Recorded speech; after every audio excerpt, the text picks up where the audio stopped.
Hello, good evening to you and welcome to the news at 6 on Adoatv. We're coming to you live from our studios on the John Evans at Mills High Street in Accra.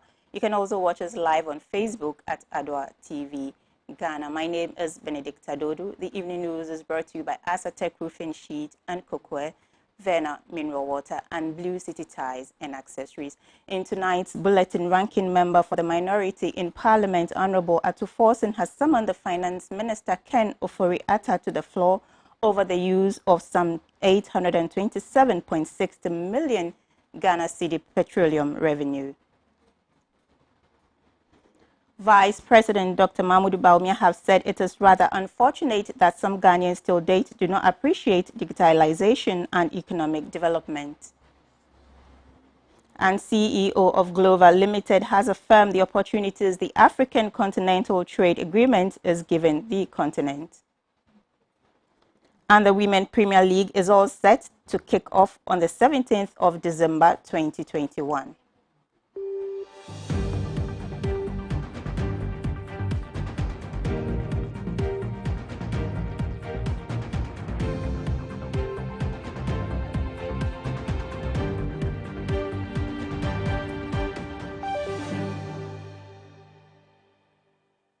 The details of these stories and more in this bulletin. Now, in a recent letter dated October 3rd, 2021, with regards to the attempt by the Ghana Police Service to arrest the Member of Parliament for Madina, Francis Xavier Kojo Sosu, the Right Honourable Speaker Bangbin, on the notice by the police said to arrest the said MP in a manner and fashion that offends not just the letter but the very spirit that underpins the 1992 Constitution. In the said letter, the Right Honourable Speaker noted that this is a clear violation of the provisions of the 1992 Constitution and a gross disrespect to the Right Honourable Speaker and Parliament. He hence cautioned the Ghana Police Service to execute its duties within the boundaries of the laws of the country. Mensah noted that despite the pendency of the contempt complaint by the member and the referral to the Committee of Privileges by the Right Honourable Speaker, the police service decided to proceed with their decision to attempt to arrest the member. This state is a clear violation of the provisions of the 1992 Constitution and gross disrespect to the Right Honourable Speaker and Parliament. The letter further explained that the response to the request of the police service was duly received by the police service on Friday, 29th October 2021. It is thus disingenuous and a blatant affront to the Parliament of Ghana for the police service to ignore the aforementioned letter. The police service, instead of engaging the Right Honourable Speaker and the leadership of the House, was said to surreptitiously attempted to arrest the Member of Parliament on Sunday, 31st October 2021 in church where he fellowships. Mr. Speaker hence considers these recent happenings as an attempt by some persons in the security services to change the nature of parliamentary business and cow members of Parliament and the House into subservience. Despite remaining resolute to lead members and officers of Parliament in the collective determination to defend the Constitution and its provisions as is a constitutional duty. Mr. Speaker, the letter again noted acknowledges that the police service requires the support of everyone to conduct their affairs and that support will be granted provided their services are within the boundaries of the law and rules established by the provisions of the 1992 Constitution on the other laws governing democracy and all civilized societies. The letter hence captures a notice to the police service not to allow itself to use threat of administrative sanctions to make ineffective the Parliamentary Protection Unit by interdicting officers who are lawfully protecting their principals and whose only crime, if only, is to be assigned to protect a member of Parliament. Subsequently, it reassured the people of Ghana that the Right Honourable Speaker takes seriously the oath he swore on the 7th of January 2021 by his solemn pledge to faithfully and conscientiously discharge his duties as the elected Speaker for all, as well as to uphold, preserve, protect and defend the Constitution of the Republic of Ghana.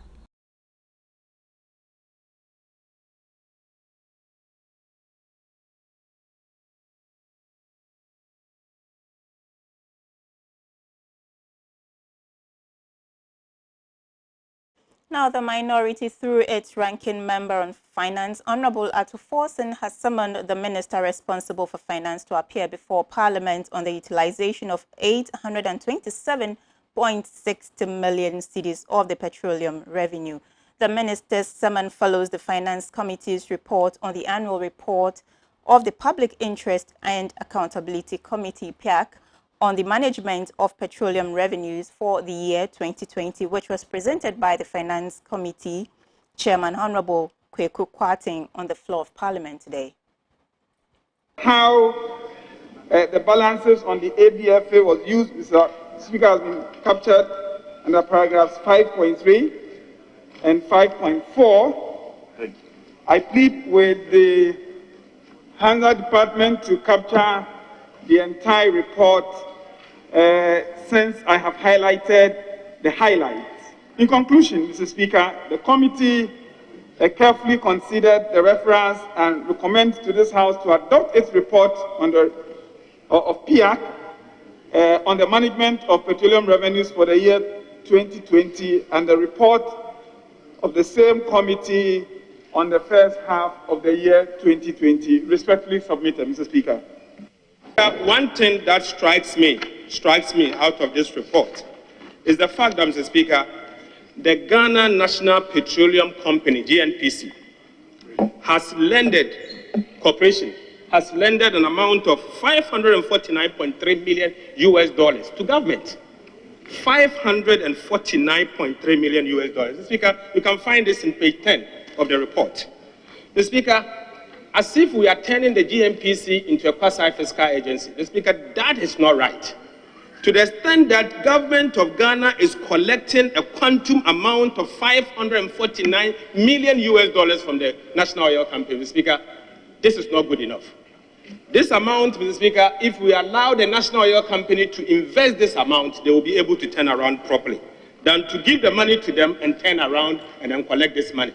Mr. Speaker, it also surprise you that the GNPC, out of the 666 million that we received in revenue, government of Ghana actually gave GNPC almost $200 million, which is 198 million. The Speaker, this amount is close to the amount that went into the budget, $273.3 million. So we should pay attention to the amount going to GNPC, not only what is going into the budget, the petroleum revenue going to the budget. GNPC is receiving so much of our oil revenue, yet the scrutiny going to GNPC, Mr. Speaker, is woefully inadequate. I urge that this House get interest in the way GNPC spend their money. $200 million. Oftentimes, government gives them the money, and the same government turns around and instructs GNPC to use the money for something else. Mr. Speaker, that is quasi-fiscal financing, and it should not be allowed. Mr. Speaker, again, PIAC had said that government of Ghana, they disagree with the Ministry of Finance in particular, in the way they have treated an amount of 827 million being ABFA amount. Mr. Speaker, it is important that we state this for the record. Mr. Speaker, the report says that the Ministry of Finance indeed explained how this amount was used. But PIAC vehemently disagrees with the Ministry of Finance. They believe the amount is still missing.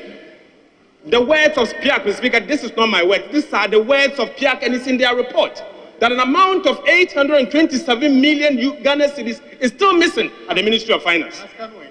And so, therefore, Ministry of Finance should account for it properly. The Speaker, at the committee meeting, the Ministry of Finance provided us some answers. The Speaker, I am not satisfied with that answers. And I agree with PIAC that the Ministry of Finance must come properly in accounting for the 827 million Ghana cedis. The Speaker, it's not taking money. It's not taking money. 827 million Ghana cedis. It's not taking money. It's big, in fact, fat. And this amount cannot be missing in our fiscal reporting. The Speaker, I urge the Ministry of Finance that in as much as they have provided the Finance Committee with some information, that information, it is not satisfactory to me. It is not satisfactory to the Public Interest and Accountability Committee of Government. The Speaker, and for that matter, we in this House should summon the minister responsible for finance to appear before us to explain to us how that amount is accounted for. The Speaker, 827 million Ghana cedis. The Speaker, that is so much.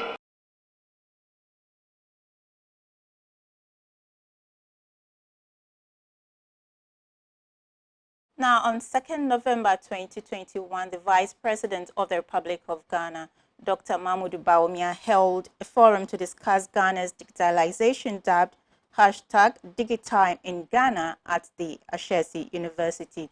Speaking at the forum, he made some key points, amongst them the fact that as of now, some Ghanaians still do not appreciate the link between digitalization and economic development.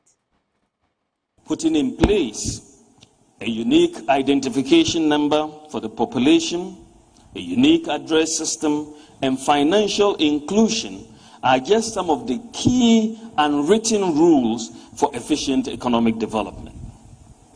The focus, ladies and gentlemen, of economic management by successive governments in Ghana has been on crisis management. As a result of factors such as the collapse historically of commodity prices, increase in oil prices, debt unsustainability, political instability, macroeconomic instability, and so on. We have focused on crisis management. Governments, by and large, have not focused on the underlying system that underpins economic activities. I therefore concluded in the book that digitalization was the path to modernizing and transforming the Ghanaian economy and African economies in general. The goal, upon assumption of office, was to quickly transform our economy by leveraging on the technological innovations as a means to leapfrog the development process, overcome the legacy problems, and improve both economic and public sector governance. This is why digitalization has been a major focus of the Nana Addo Dankwa Akufo-Addo government. Unfortunately, many people still do not appreciate the link between digitalization and economic development. I've heard some people even ask why I have abandoned economics for digitalization. Far from abandoning economics, the reality is that in this era of the fourth industrial revolution, if you don't digitalize your economy, you will not have much of an economy left, period.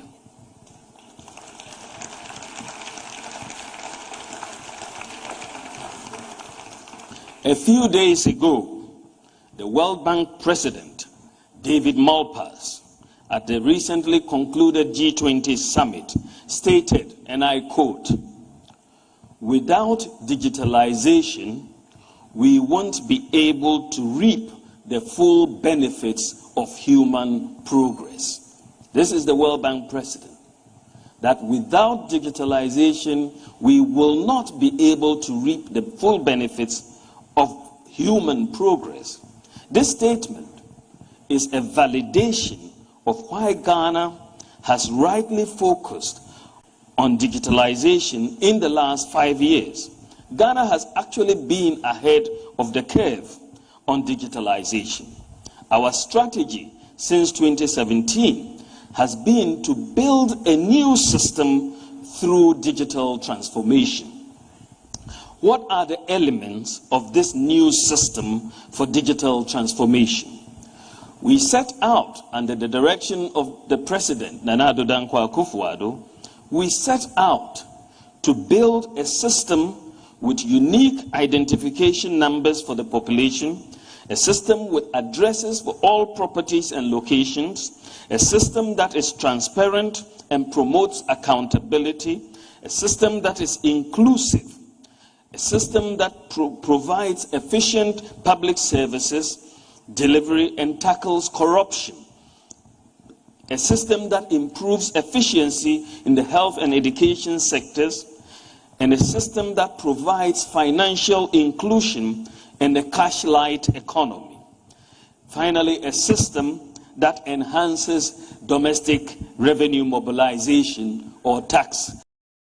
Still at the forum, the Vice President chronicled some achievements his government, in sync with other relevant stakeholders, have been able to accumulate. He said Ghana has one of the most advanced digital payment system architectures in Africa. Ghana is at the frontier of payment system development. Thanks to the hard work of the Bank of Ghana and all stakeholders, I can confidently say that today Ghana has one of the most advanced and most inclusive payment system architectures in Africa. No doubt about that. The digital payments infrastructure is boosting e-commerce in Ghana. Businesses are booming over the Instagram, Facebook, Twitter, and so on. And many people who cannot afford to rent or build shops are able to do business on the internet at little cost, with deliveries held by the digital address system and payments made using mobile money interoperability. Ladies and gentlemen, how is digitalization addressing the issue of efficient public service delivery and corruption? Our approach to improving the delivery of public services is to minimize human contact as much as possible. Therefore, we embarked on an aggressive digitalization of the process of service delivery across public institutions with coordination from my office. Look at the passport office. We went to the passport office. Digitalization of the passport office was done. Before 2017, applications for passports required that the applicant complete a paper form in pen and submit it to the passport office either personally or upload it online in PDF format to begin the process. It was therefore still a manual process. Following digitalization, passport applications are now online, and there's no need for middlemen or guru boys or for the payment of bribes to obtain a passport. The average turnaround time for the acquisition of passports has been significantly reduced, and today you can apply for your passport at home on your mobile phone, and it can also be delivered to you at home using a courier using the digital address that you have given.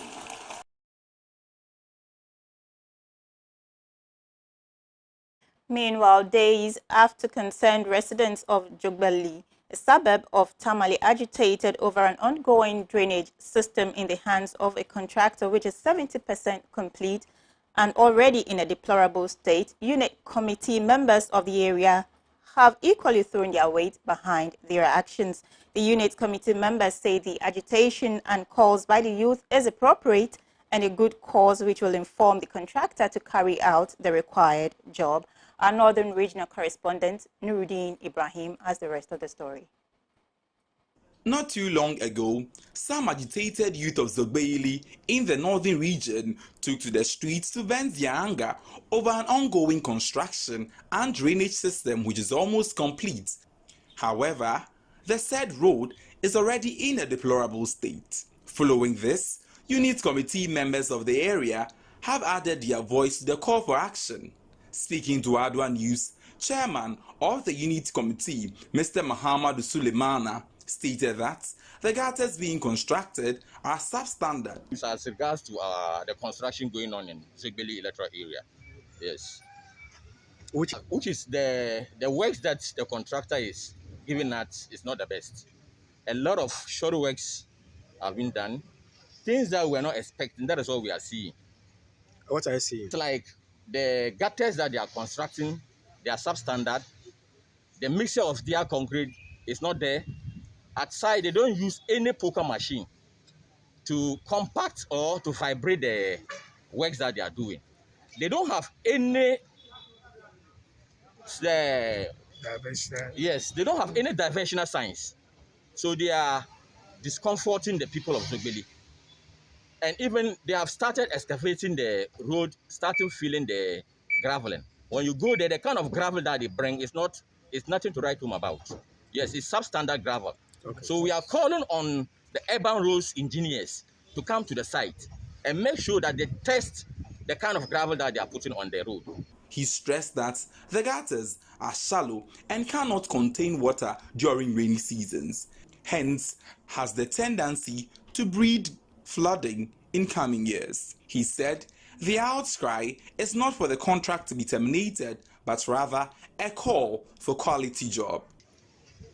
We are not saying the contract should be terminated. We want a quality work, no matter who comes to work for us. We are not even talking of termination, but we want the right thing to be done. That is our concern. So we always come to talk to them about the kind of work that they are giving us. The foreman on site. At times we even have the video footages.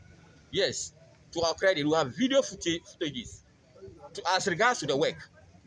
Starting from the iron rods that they are using, and the kind of the intervals is bad. And we have pictures for all those things.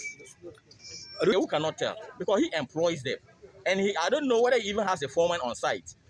Because ever since we are here, we have never met any says that we want a quality work. If he give us quality work, we will not have any problem with him. That is just the works that we want from the contractor. We want the very yes. Even some of the gutters have started leaking. Yes, you go to elsewhere, you see a gutter with electric pole. An elder in the area, Chief Alhajna, speaking to Adoa News, said, "Yeah, nobody votes MPP more than Zogeli electoral area. We vote MPP more than any other electoral area. So when a job is given to our chairman, why wouldn't we be happy? But we are not happy with the shoddy ways that he's exhibiting. So that is why we are lamenting. When we called him for a meeting with our able unit committee members and then Zogeli assemblyman, he said to the whole community, he just mentioned it to the whole community that this project is not a community project, that it is a political project being emanated from electoral coordinator, Inusa, that an MPP members came here for a meeting and they were anointed and they removed their car ties. That gave the area contract, that gave the area project, this kind of project to be exhibited. And we are saying that if any MPP members who are in other areas want development, then anytime they see MPP car moving in their area or their environs, they should try and seize that car and remove the car ties or bend the car so that it can also enable those communities to get the same project that we have gotten. Because if a chairman, an able chairman should speak this way, and they have given you project to do, that is taxpayers' money. And then you are saying that it's not coming from what? Taxpayers' money. It's coming from your own pocket.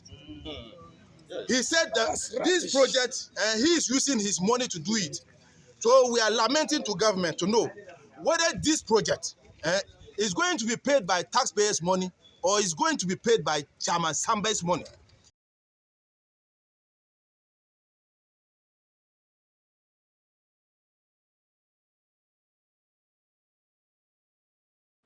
Away from that, lead convener for the 499 aggrieved law entrance candidates, Mr. Tony Barr, has stated his concerns on the scaffold between the Ghana Legal Council and Parliament, which has been buttressed by statements from the Attorney General over the admission.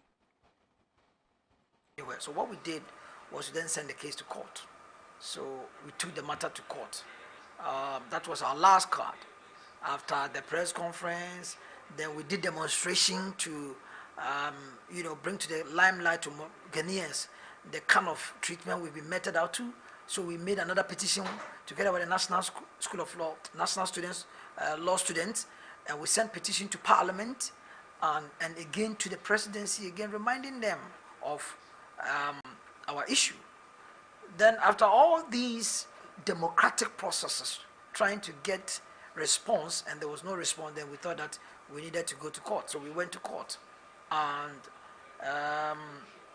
The matter is still in court. We went to the court for the first sitting, and then the Attorney General said that he needed some time to prepare. So the case was adjourned to on the 9th of November, I think it's Tuesday. And then just before we left court on that Friday, then Parliament issued a directive to the Attorney General to look into our matter, and through him to the General Legal Counsel to admit the 499 student immediately, and that we have not been treated fairly.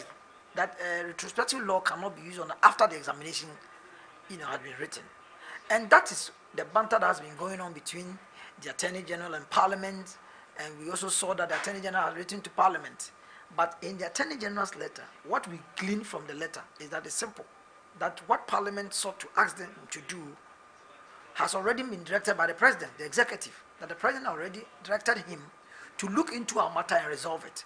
So the President has directed the Attorney General to look into our matter.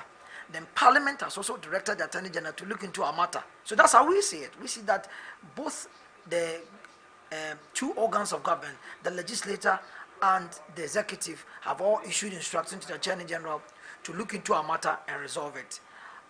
What we will say as students is that we don't want to meddle ourselves into the banter between the legislature and the executive. We want to go to school. We are students. We've written an examination and we have passed. And we are looking forward to be admitted into the Ghana School of Law. And so we will plead with the Attorney General to, as a matter of urgency, expedite action on our issue and ensure that we go to school, because our colleagues started lectures on Monday and they are still going for lectures. And here we are, with two organs of government, in this scuffle. So we are saying that we are students, we don't want to meddle ourselves into this issue. We thank the Parliament, we thank the executive, and we want to appeal to the Attorney General. It is only the court that has the final say in this matter. Without the court, there's nobody to, for now, nobody has said anything, except that the Attorney General made us know that the President had directed him. And that's what we knew, that the President had even spoken to him. So we are asking him to expedite action. Aside that, the court will be left to determine. And from there, we will know what to do again.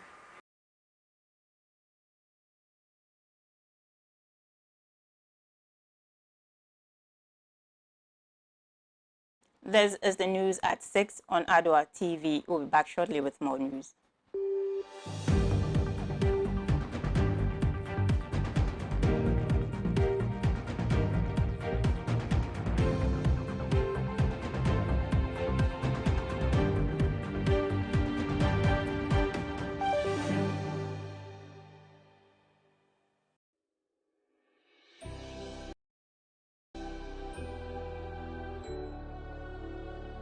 Welcome aboard the safest airline in Africa.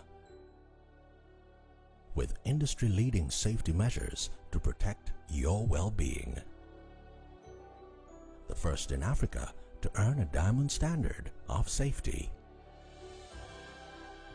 Offering a more contactless, safe, and seamless experience. Delivered with a smile by Africa's first fully vaccinated crew. Creating special memories that bring the joy back to flying, so you can continue making memories with your loved ones. Book your flight with RwandAir today. RwandAir, the safest airline in Africa. RwandAir, fly the dream of Africa. CB makeup now. I'm correct. Why your best mankasa? That's it. Who and you want? Oh, middle. You captures about one for CB men capsules. You see, CB men capsules and I make a year. Yeah, CB men and women's capsules. Now, they knew the dada. And one year packaging I had a pepper. Wow! What a packaging! CB men, any CB women capsules, no packaging is out. And you also no mood any bianza wako do pegi. Share a painful any about town man kwada no for. Any kwada won di fie do and come home. Susanna, Ghana man man tamase. Adoatv 0247 111671. and 0246 578 750. FDA Aji Edredin Katoyatu. Blue City is a manufacturer and supplier of high-quality fashion accessories.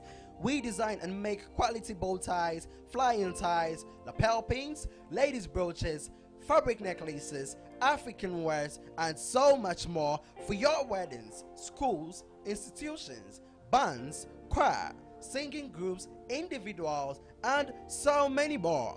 We use both African prints and foreign fabrics to make your beautiful accessories for you. Oh yeah! Contact us via call or WhatsApp or SMS on 0240 926 564. Locate us at Odoko Official Town opposite Emils Preparatory School. Check us out on social media, Facebook and Instagram at Blue City Fashion. Blue City, creativity and style.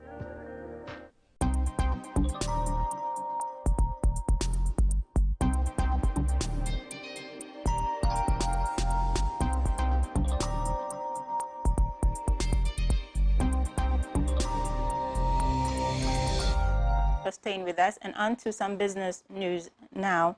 The Chief Executive Officer of Glover Limited, Yayirato Glover, has affirmed the opportunities that the African Continental Trade Agreement gives to the African continent. Speaking to my colleague Na Anyama Collison, Mr. Glover said we have room to operate within our own continent. The African Trade Agreement, I think, has come at the opportune time, and this is a time for Africa to search forward by looking within. I have been doing business with Rwanda for the past 7 years. It was all very positive, and the state in Rwanda was really in support of private business. For them, PPP is a religion. Public-private partnership is a religion where they really promote and protect local entrepreneurs and businesses. I have actually also heard of this intra-African trade and the agreements, and the advantage that we're taking of this thing is that we have now got room to operate because it's becoming a continental thing. It means that we can actually start trading with our neighbors here without any constraints. I actually take African improved foods products from Rwanda, which I'm going to really sell in all West Africa. They have given me the chance to represent them in West Africa. Right. And this is just because we're now trying to open barriers as far as trade is concerned. So it is a good time for me to seize that opportunity to expand economically, socially, and politically.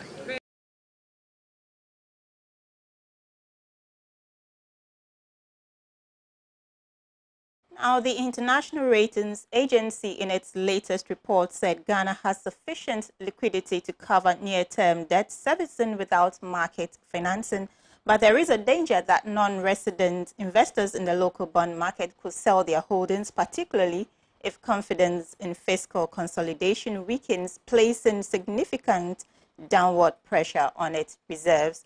The government had indicated plans to issue a further $1 billion on international markets this year, but abandoned these plans in October 2021, stating current market conditions as reason. Fitch already projects a more gradual improvement in the public finances than the 2021 budget's medium-term framework, which saw the deficit falling to 5.5% of GDP by 2023. It projects general government interest expense at almost 47% of revenue in 2022, which is well above the median for B-rated sovereigns of 11%.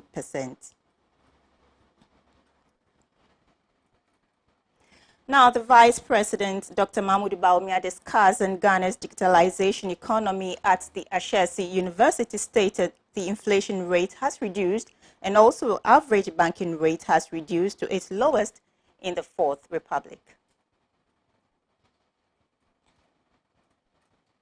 Economy, with increasing prices, declining government revenues, increasing debt levels, and so on, we have achieved so much over the past 5 years.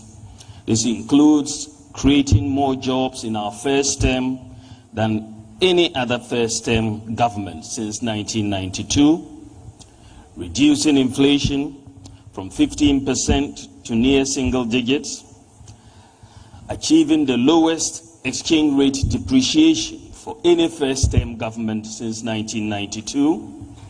We've recorded positive trade balances in 4 successive years. This is the best in more than a decade. We have the lowest average bank lending rate since 1992, thanks to the Bank of Ghana. We are safeguarding food security and the fight against hunger through planting for food and jobs. And we are stimulating industrialization from the ground up through one district, one factory. In fact, we have more factories have been set up under our government than under any other government since independence. We can only build a vibrant, modern nation if we have strong systems and institutions. Otherwise, we will be stuck in a vicious cycle of rhetoric and underdevelopment. Under the leadership of President Nana Addo Dankwa Akufo-Addo, we have focused on pursuing digitalization as part of our economic strategy. Because the fourth industrial revolution is upon us, and we must be part of the modern world. The World Economic Forum's Global Information Report estimates that an increase of 10% in a country's digitalization score fuels 0.75% growth in GDP per capita. It is therefore clear that going forward, countries that fail to digitalize their economies are likely to be uncompetitive in the emerging global digital revolution. That does it for business. Sports follow shortly.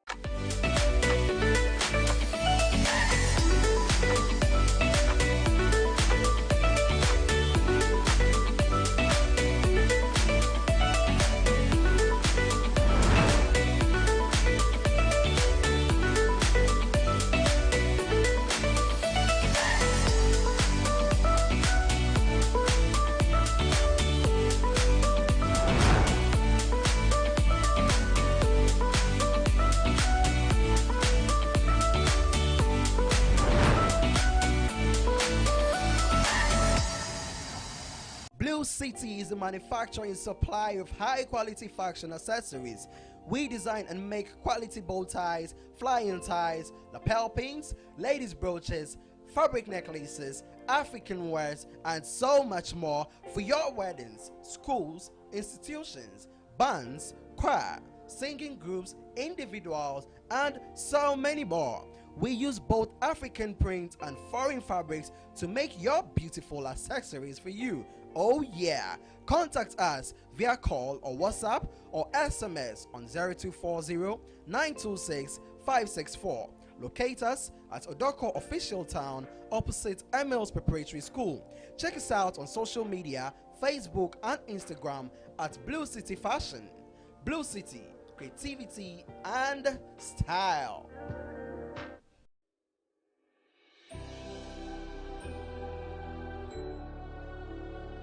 Welcome aboard the safest airline in Africa. With industry-leading safety measures to protect your well-being. The first in Africa to earn a diamond standard of safety. Offering a more contactless, safe, and seamless experience. Delivered with a smile by Africa's first fully vaccinated crew. Creating special memories that bring the joy back to flying, so you can continue making memories with your loved ones. Book your flight with RwandAir today. RwandAir, the safest airline in Africa. RwandAir, fly the dream of Africa.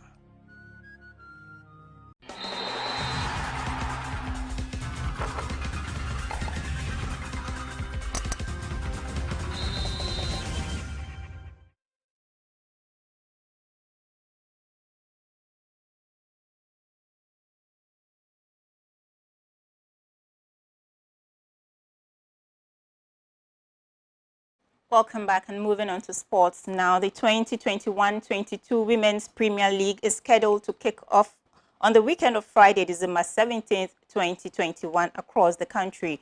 This follows the approval for the calendar of the season by the Executive Council of the association. Now, the fourth edition of the Women's Premier League has been upgraded from 16 clubs to 20 across the country. The 2021-2022 Women's Premier League is set to kick off on December 17, 2021. Hazakah's ladies are the reigning champions of the 2020-2021 season. The Executive Council and the GFA Congress have decided that this season's top-tier women's competition will be increased from 16 teams to 20 across the country. The expansion will give players of elite women's football competition the opportunity to stay active and play more games during the season. Newly promoted sides, Faith Ladies and Army Ladies, will join the other 8 Premier League clubs to compete in the Southern Zone, while FC Savannah and Dreams Ladies to compete in the Northern Zone for the first time alongside the 8 Premier League clubs of the zone. The Ghana Football Association had already presented the needed equipment, which included mini goalposts, shin guards, cones, markers, ball bags, football pumps, training bibs, footballs, and Capster footballs from sponsors Decathlon. The GFA also presented wooden tracksuits and polo shirts to the club. The tracksuits will be worn by technical team members on March Day. The move is part of the Federation's plan to alleviate some of the hardship on club owners and to create an enabling environment for the clubs to survive the enormous economic challenges. The first round of the league will end on Sunday, February 20th, 2022, while the second round commences on the weekend of March 4th to 6th, 2022. The league final match is scheduled to take place on Sunday, May 29th, 2022.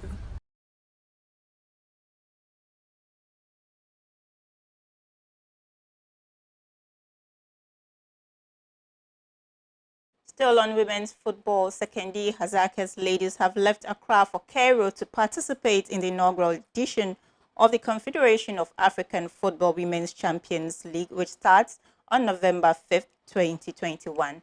Hazakah's ladies qualified for the continent's interclub competition as champions of the Ghana Women's Premier League and WAFU Zone B champions.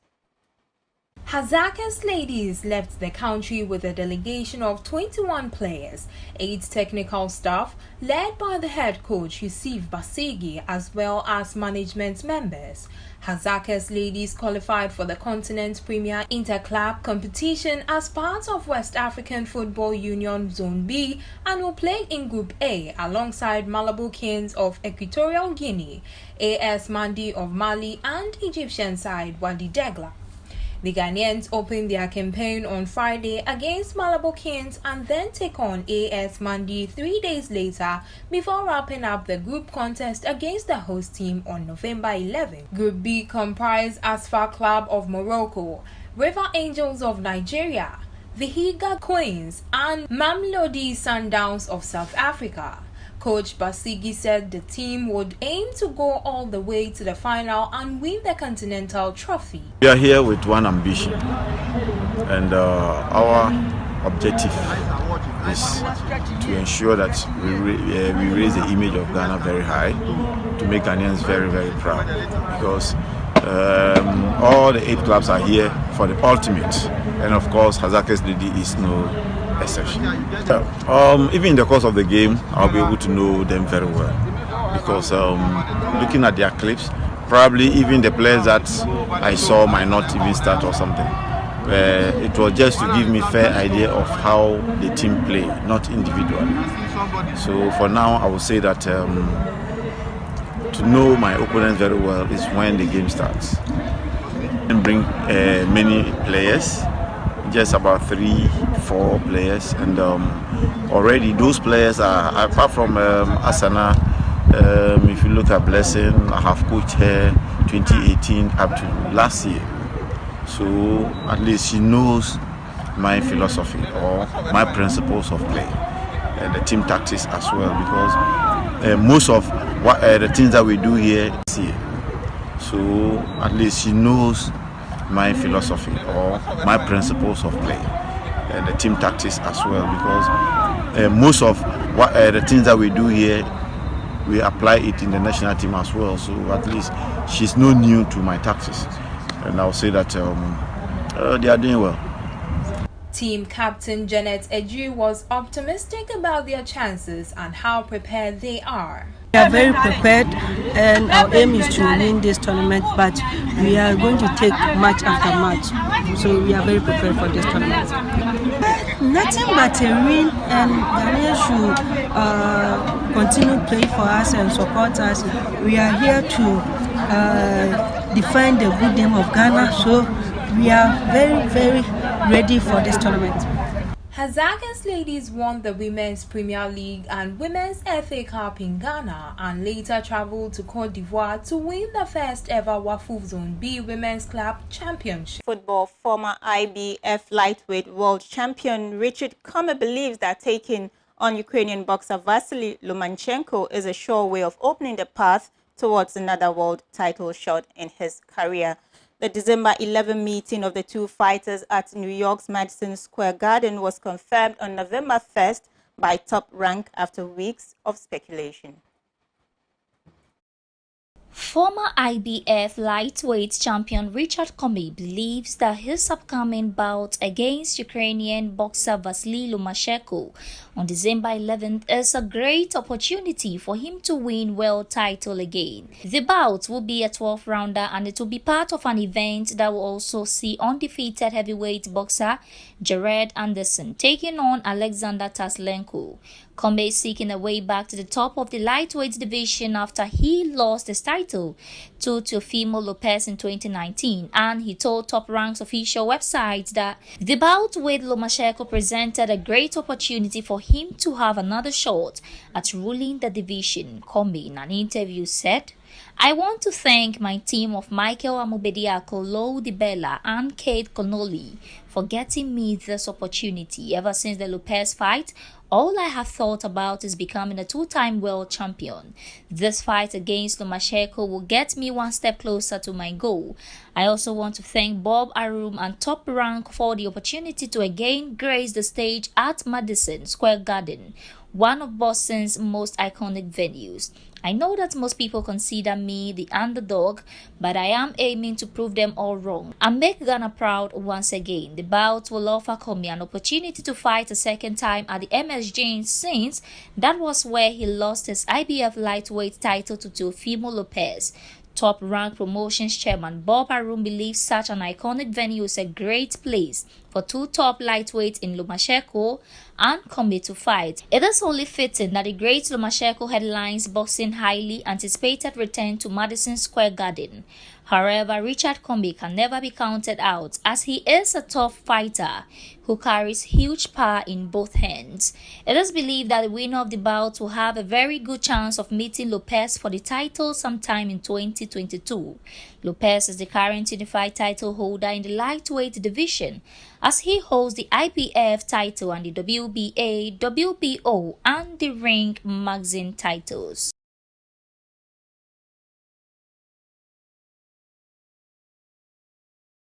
Entertainment is next.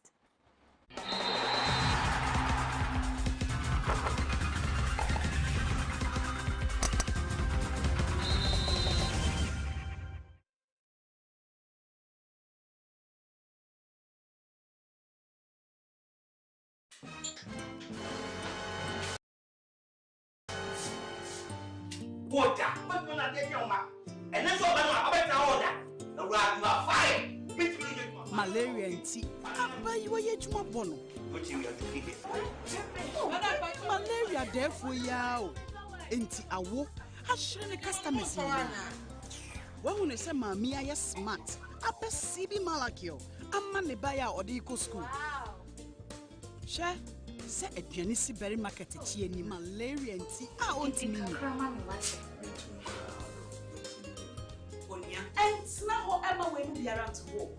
So we have malaria test. Maybe one. And Trebetiwa and the CB Malagio. Yedinuna, Nehama, and Nakikabum Asoneso, I CB Malagio. And no one so there. And I don't grow. And yet tata shit. A drawing near my appeal for about a woman for any quada won't in feed Susiana. What would you win? FD Ashusha sa a jedi and kratoimu aja to Musa eye. Blue City is a manufacturer and supplier of high-quality fashion accessories.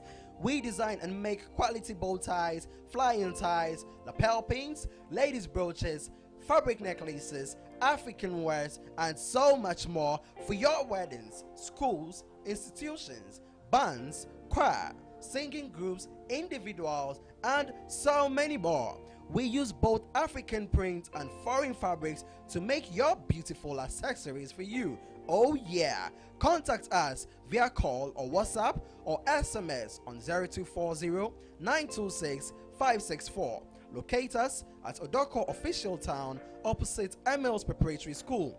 Check us out on social media, Facebook and Instagram at Blue City Fashion. Blue City, creativity and style.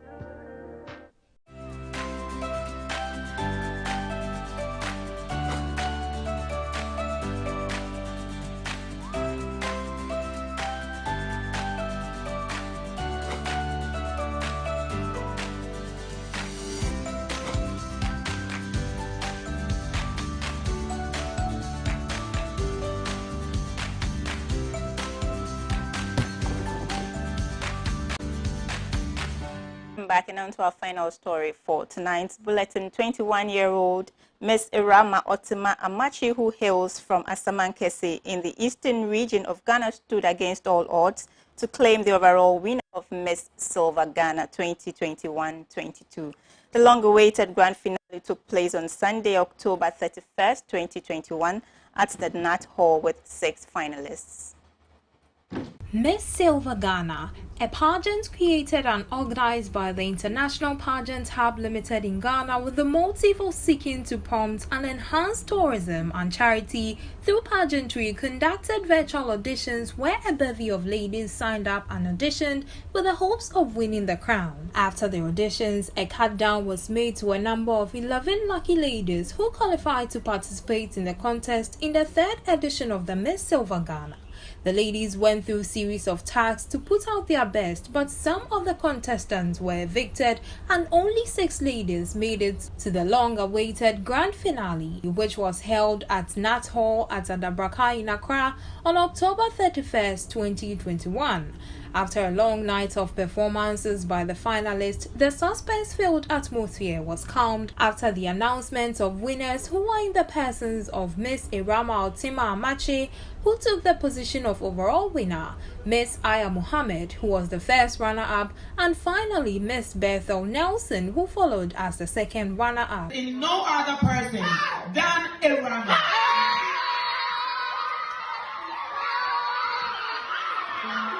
A cash prize of 2,500 Ghana cedis and a fully paid expense trip and the opportunity to represent Ghana at the Miss Silver Africa in 2022 was awarded to the winner, as well as a cash prize of 1,000 Ghana cedis to the first runner-up.